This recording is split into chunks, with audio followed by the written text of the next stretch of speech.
posse do Donald Trump para o segundo mandato dele como presidente dos Estados Unidos. Paulo, obrigado pela participação. Boa noite. Eu que agradeço o convite, Lacombe, Rodrigo, com esse cabelo bonito aí, Ana Paula, meus amigos queridos, muito bom estar aqui na companhia de vocês. E eu acho que a gente está vivendo uma espécie de conto de fada da direita, né? É um momento absolutamente lindo. As pessoas não têm muita ideia de como funciona a posse de um presidente dos Estados Unidos. Eu confesso a vocês que é a primeira posse da qual eu participo. E o mais interessante é que não é apenas a cerimônia de posse, efetivamente, que acontece amanhã, mas a posse é sempre no dia 20, né, de janeiro, mas ao entorno dela são dias e dias e dias de celebração. Então, nós estamos aqui, desde sexta-feira já há eventos, mas especialmente desde ontem, sábado. Então, você tem cafés da manhã, almoços, encontros. Eu tive aqui a oportunidade de participar de alguns. Ontem eu almocei com o futuro secretário do Tesouro dos Estados Unidos. Aí à noite tem os bailes de gala. Tem baile, ontem teve o baile hispânico. Hoje eu estou aqui, vou ter que sair daqui a pouco correndo do programa, estou esperando a patroa terminar de se arrumar para ir vou botar o tuxedo, né, o smoking, para ir para o Candlelight Gala, o baile de gala. E nós tivemos hoje café da manhã com o Steve Bannon, o Jason Miller, a Marion Le Pen, e pessoas todas recebendo a comunidade brasileira.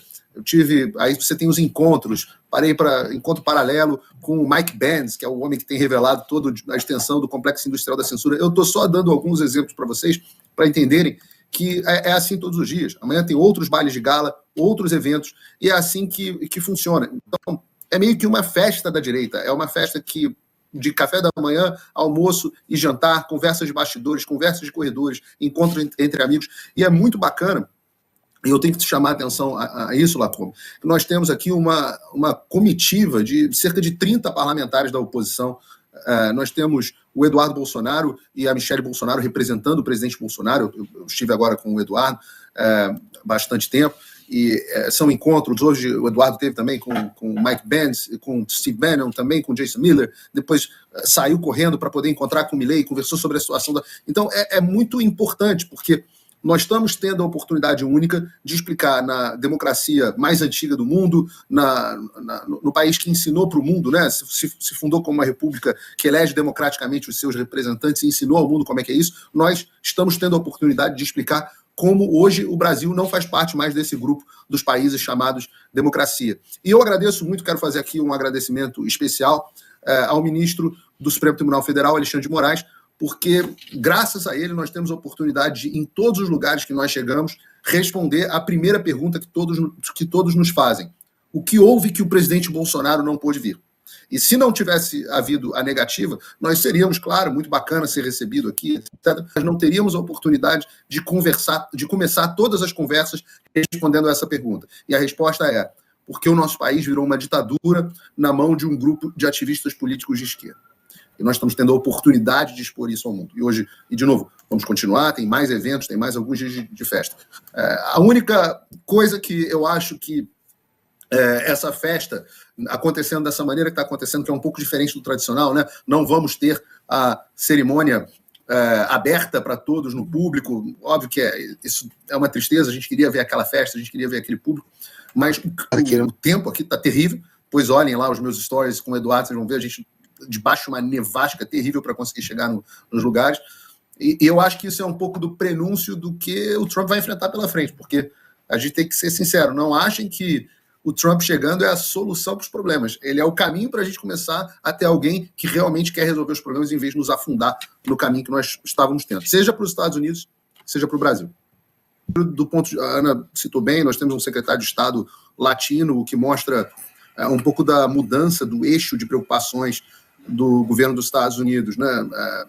Não está no Oriente Médio, como já esteve, não está na Rússia, como já esteve, não está nem na China especificamente, mas trouxe alguém descendente de cubanos, então que tem bastante preocupação, principalmente um tema muito forte para ele é justamente a questão do comunismo. É uma pessoa que fala sobre Foro de São Paulo e uma pessoa bastante preocupada com o eixo comunista da América do Sul, esse que tem gente que diz que não existe e tem gente que assume que é comunista. Então, Marco Rubio é uma pessoa bastante alinhada nesse sentido.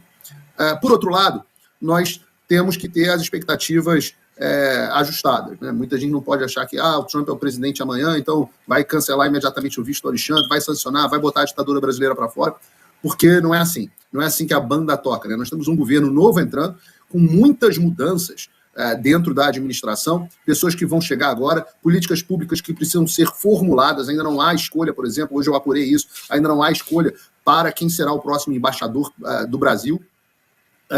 Nós não temos ainda uma política muito definida em relação ao Brasil. Havia até recentemente uma ala dentro do entorno do Trump que até achava que, olha, estamos chegando agora, vamos estabelecer um contato com o governo brasileiro, ver o que é possível encontrar de meio termo. É claro que a negativa do Alexandre ao convite do presidente Trump para que o Bolsonaro viesse à posse nos ajuda, porque mostra que não há diálogo, já que cria uma predisposição e uma má vontade.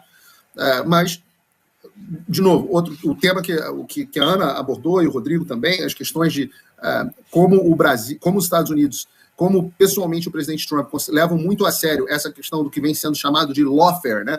A palavra fair em inglês é uma palavra utilizada para guerra, e law é lei, então é você utilizar o judiciário como instrumento da guerra política. Esse é um termo que vai acabar entrando no vocabulário dos brasileiros muito em breve, né? O que é esse lawfare? É um assunto muito sensível dentro do governo, muito sensível para o presidente Trump. Algumas coisas que nós temos que observar na mudança da política externa americana, e hoje eu conversei bastante com o Mike Benz a esse respeito, e com outras pessoas, com o próprio Bannon também. O primeiro é que se torna uma prioridade para o governo a questão da liberdade de expressão. O governo foi vítima, lembrem-se, 4 anos atrás, o presidente dos Estados Unidos era Donald Trump, e ele estava saindo do poder exatamente nesse dia, sem sequer ter redes sociais. Ele estava com as suas redes sociais bloqueadas. Então, vejam como esse é um assunto, mais ou menos tipo eu e o Consta. Então, vejam como esse é um assunto importante para o Donald Trump. O segundo aspecto que é importante é a forma como o governo brasileiro tem se posicionado, ou melhor, o regime brasileiro, para usar as palavras bem escolhidas pelo presidente Milei, tem se posicionado nas questões de política externa em completo antagonismo aos Estados Unidos. E aí a gente pode falar aqui desde o apoio explícito ao Hamas, que é uma organização terrorista, o que por si só já é muito problemático, até o apoio ao governo ilegítimo da Venezuela, mas, claro, principalmente o alinhamento com a China, né? O Brasil que vem vendendo reserva de urânio para a China, que vem se aliando à China para querer enfraquecer o dólar como moeda de comércio internacional. Esses são assuntos que são enxergados pelo novo Departamento de Estado, e pelo antigo também, em certa medida, deveria ter sido, como assuntos de segurança nacional americana. Então, esses são 2 aspectos. E um terceiro aspecto, que é um aspecto que eu acho que é inexorável, não só na política externa americana, mas a gente vai começar a ver isso de países também como a Argentina, o próprio presidente Milei, eu não posso aqui falar muito, mas é algo que é muito caro para ele, é o reconhecimento de eleições, de resultados de eleições, apenas de eleições que sejam conduzidas com voto de papel, isso está especificamente no programa de governo do Donald Trump, votos de papel e auditáveis. Então, nós devemos enxergar um governo americano pressionando nessas 3 direções, para que seja restituída a liberdade de expressão, para que sejam preservados os interesses de segurança nacional americano, que hoje em dia são antagonizados pelo Brasil, mas também pelo aspecto da verdadeira democracia, que passa por um sistema eleitoral funcional, auditável, com confiança popular, mas também sem lawfare, né, onde a oposição possa concorrer de forma livre. Caso essas 3 políticas americanas sejam antagonizadas, isso não acontecerá imediatamente, mas acontecerá ao longo do tempo, podemos ter, sim, diversas medidas sendo impostas, que vão desde medidas suaves, como, por exemplo, o cancelamento do visto de entrada de certas autoridades, como, por exemplo, os ministros do Supremo Tribunal Federal, o nosso Procurador-Geral da República, pessoas que estejam violando os direitos humanos e violando a democracia. Podemos ter sanções financeiras, que vão desde sanções a ativos pessoais destes no exterior, proibições de transações financeiras utilizando o sistema financeiro internacional, etc., até mesmo, em último caso, sanções ao próprio país, que é algo que a gente quer muito evitar, viu, Lacombe? É algo que a gente espera que não aconteça. Muitas pessoas falam, o Trump é muito duro nisso, ele não tem medo de usar tarifas, embargos, etc., mas a gente espera que isso não aconteça ao Brasil. A gente espera que nós consigamos, nossas instituições consigam responder e restaurar a liberdade no país antes dessas medidas terem que ser tomadas. E ainda tem, consta, a Maria Elvira Salazar, acho que ela está confirmada, né, como a presidente, ou a diretora, a chefe da Comissão de Relações Exteriores. É isso, Paulo?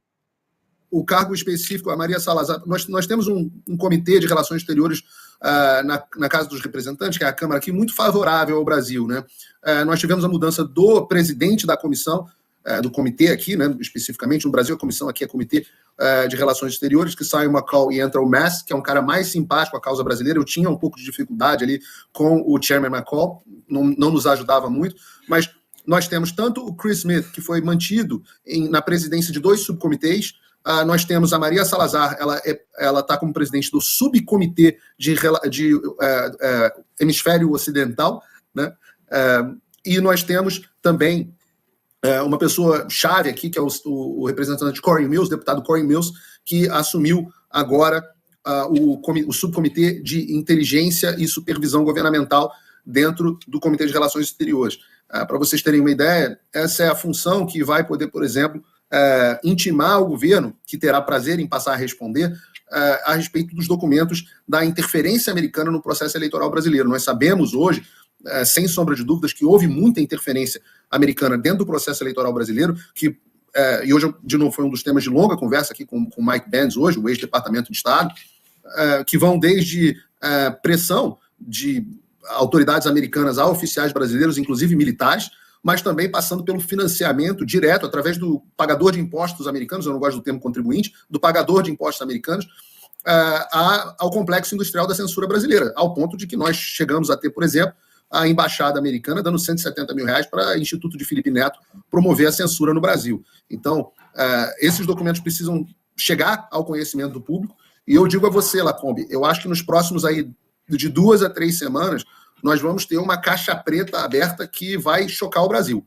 Atrasado, né? Nós estamos falando aí do maior ataque que Israel sofreu em décadas, um dos maiores, sem dúvida nenhuma, um dos maiores da história, uma história que chocou a todas as pessoas civilizadas do mundo, que foi respondida de uma forma muito esquisita pela esquerda, né? Nós tivemos, obviamente, o governo brasileiro que conseguiu a façanha de se posicionar do lado do Hamas. Nós tivemos a esquerda dentro dos Estados Unidos, principalmente nas universidades, a esquerda radical também se posicionando em favor do Hamas, né, do rio ao mar, ou seja, pedindo basicamente o fim de Israel. E nós tivemos um governo Joe Biden que ficou numa posição em cima do muro, onde eles não podiam adotar a política que atendia às suas bases radicais, essa da extinção de Israel e apoio ao ataque sanguinário, bebês no forno, crianças decapitadas, reféns, etc. E eles também não podiam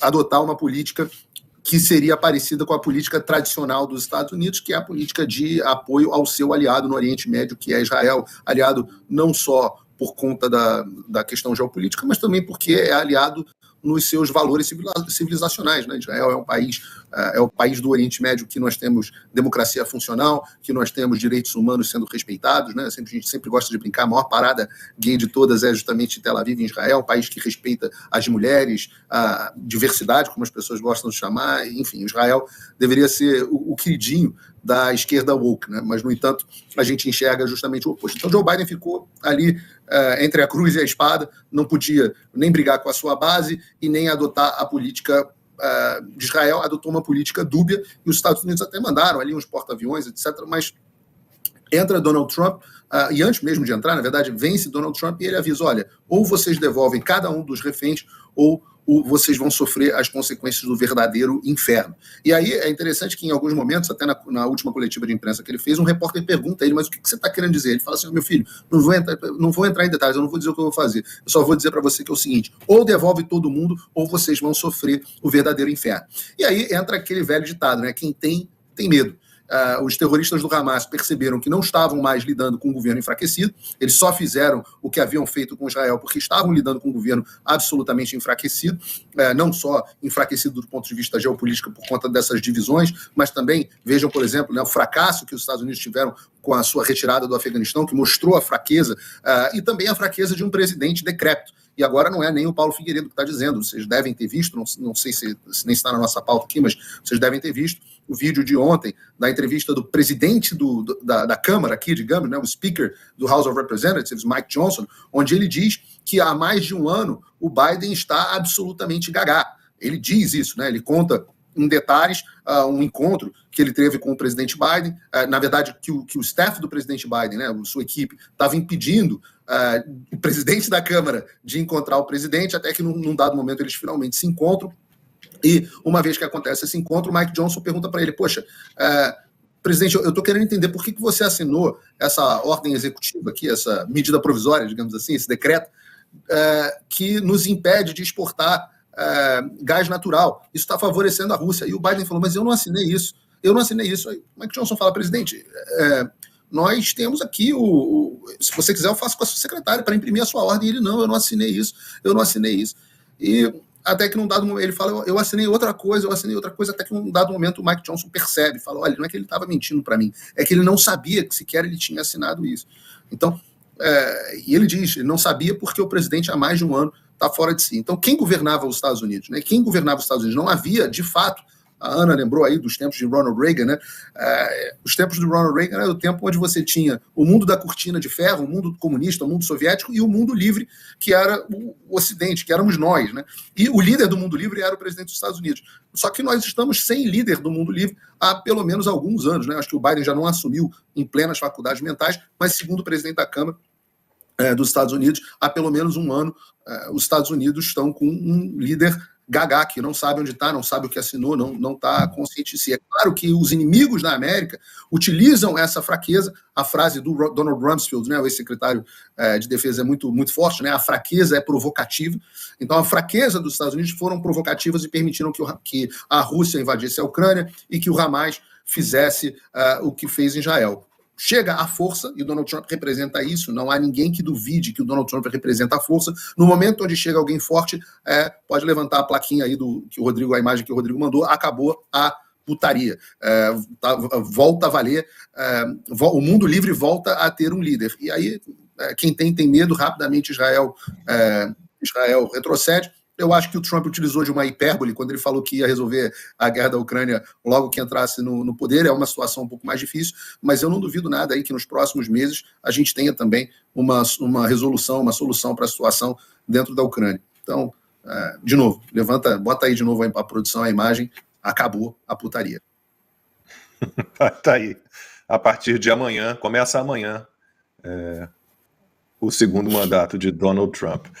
2023, ou seja, o plano de 2021 e o monitoramento ia começar em 2023, de transações feitas por Zelle. Zelle, para quem não sabe, aí no Brasil, é o nosso Pix aqui nos Estados Unidos, acima de $600. Ou seja, acho que na nossa moeda aqui era até menos do que o Brasil. Transações por Zelle acima de $600 iam ser monitoradas. No final das contas, os republicanos acabaram ganhando as eleições de midterm, né, as eleições do meio de mandato aqui, e assumiu a maioria republicana no Congresso em 2023, e eles cortaram os recursos do que era um plano do Joe Biden de monitoramento. No final das contas, eu acho que nós temos duas visões completamente distintas de mundo, que são muito expostas no momento onde Jair Bolsonaro é chamado para a posse de Donald Trump e Lula vai à posse, ou manda representantes à posse de Maduro. Nós temos aí uma clara nova Guerra Fria com dois eixos aqui de mundo. Um eixo que a gente tem Donald Trump, Javier Milei, Meloni, o eixo que está Elon Musk, o eixo que agora está querendo pular o Mark Zuckerberg, quem sabe até o Bill Gates, né?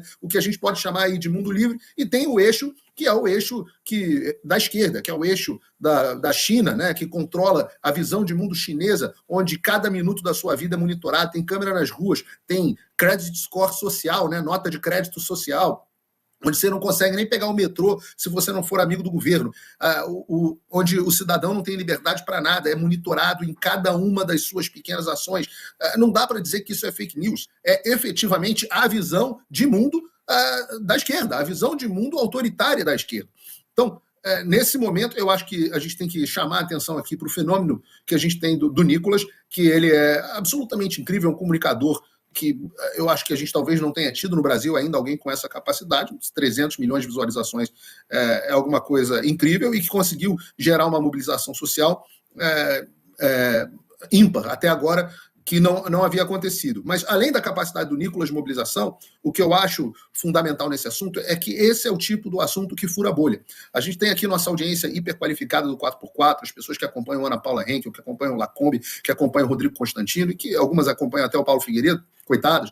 Essas pessoas são pessoas extremamente engajadas politicamente, são pessoas que estão muito informadas, que estão sabendo cada detalhe que está acontecendo, que estão preocupadas com o Brasil. Mas a gente tem que saber que, apesar da nossa grande audiência, nós ainda somos muito poucos. Sei lá, a Ana tem alguns milhões de seguidores, o Rodrigo alguns milhões, você alguns milhões, eu não tenho mais praticamente ninguém, porque o Moraes não me deixa, mas ainda assim é uma fração muito pequena da população. A maior parte das pessoas estão lá preocupadas principalmente depois de 2022, que o brasileiro deu uma brochada, para usar o termo do Bolsonaro, as pessoas estão muitas vezes cuidando das suas próprias vidas, querendo saber dos seus empregos, dos seus pequenos negócios, etc.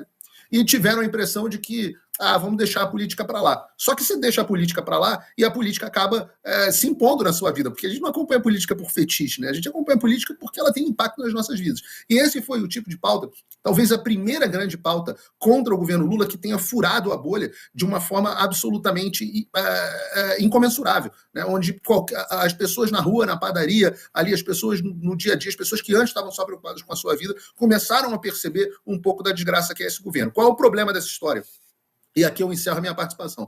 O problema dessa história é que, de novo, a gente não acompanha a política por fetiche. A gente acompanha a política porque a gente sabe que ela tem impacto na vida das pessoas. E quem achou que a censura ia acabar com Paulo Figueiredo, Rodrigo Constantino, Lacombe, Alan dos Santos, fazendo críticas ao Alexandre de Moraes, não entende como funciona o regime autoritário. O regime autoritário ele vai se impondo de forma que qualquer crítica ao governo não é mais tolerada. Então não é, o Paulo Figueiredo é muito extremista, realmente tem que censurar ele, o Alan dos Santos é muito extremista, o Rodrigo Constantino é muito extremista, tinha mais a que censurar ele. No final das contas, ou você entra na turma da Natuzaneri, que acha bom que se censure as pessoas, ou você não vai poder fazer nenhuma crítica ao governo. Então, se você está na turma vamos dizer assim, de um Merval Pereira, que gosta de poder fazer comentários críticos ao governo, cuidado, porque no final das contas, qualquer política pública, se você estiver combatendo a forma como o governo está respondendo a uma tragédia natural no Rio Grande do Sul, você vai ser chamado de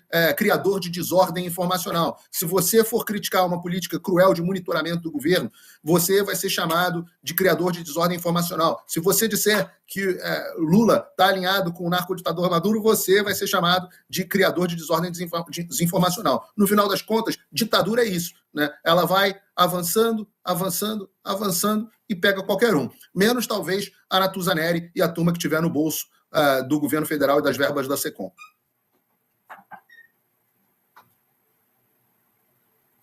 Sem seu som, Lacombe. Desculpa, é que eu estou numa casa, eu tinha desligado porque está um barulhinho para não ficar vazando durante o comentário do Paulo, esqueci de ligar de novo o microfone. Mas, Paulo, daqui a pouco eu agradeço muito a sua participação. Eu vou te mandar uma pergunta que chegou agora no superchat bem generoso de R$150, a Lê Forte, uma pergunta muito boa. Eu encaminho para você, de repente você aproveita aí nos seus conteúdos, nas suas redes sociais, porque o Paulo tem que ser liberado, porque ele vai para um baile de gala, são vários, eu tenho um amanhã. Eu teve um ontem, tem outro hoje, amanhã tem outro. Esse outro eu estarei também assim, vestido de garçom, como o Paulo Figueiredo, fazer o quê, né? É obrigatório. Eu tinha até pegado eu até tinha pegado uma gravata longa, né? Não a borboleta, mas não, tem que ir de bow tie, tem que ir de gravata borboleta, então paciência. Paulo, muitíssimo obrigado mais uma vez pela participação aqui com a gente no 4x4. Bom baile para você, até a próxima. Eu que agradeço a honra e o privilégio de estar aqui com amigos tão queridos. Chamem sempre que eu volto.